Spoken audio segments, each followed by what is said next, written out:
তো গাইস, কালকে আমি দেখলাম খেয়ালি দিদিভাই আমাকে রোস্ট করেছে। খেয়ালি দিদি ভাই, তুমি এই ছোট্ট পোলিওর ওভারডোজ পাওয়া বোনটাকে রোস্ট করে কিন্তু ঠিক করনি। যেমন পোলিওর ডোজটা এই বোনটা ওভার পেয়েছে, সেরকম রোস্টের ডোজটা ওকে ওভার দিতে হতো, তখন তোমাকে করতে হতো কি রোস্টিং। তো দিদিভাই, তুমি আমাকে নিয়ে রোস্ট করেছো ঠিক আছে, কিন্তু তুমি কি আমার মনের কষ্টটা বুঝেছো? তোমার যদি তোমার পাগল ছেড়ে চলে যেত না, তাহলে তুমি বুঝতে পারতে আমার মনেটা কতটা কষ্ট। দিদি ভাই, তুমি কিন্তু এই ছোট্ট বোনের মনের কষ্টটা কিন্তু বুঝতে পারোনি, আমি কিন্তু বুঝতে পারি। খুব কষ্ট বোন, পাগল ছেড়ে গেলি, পাগলিটা খুব কষ্ট। যে বুনু, তুই এত ছোট প্রেম করছিস, তুই পিছন থেকে গেছিস।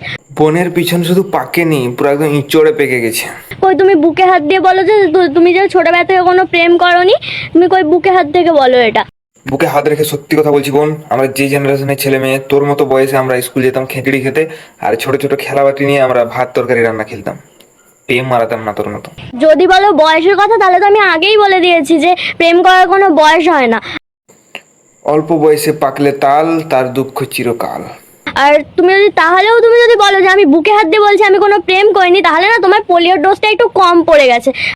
খেয়ালি দিদি ভাইয়ের পোলিওর ডোজটা একটু কম পড়েছে বলে কপালে জুটেনি প্রেম, আর এই ছোট্ট বোনটার পোলিওর ডোজটা একটু ওভার হয়ে গেছে বলে দুটা বয়ফ্রেন্ড ভরে লিয়েছে তার মনে।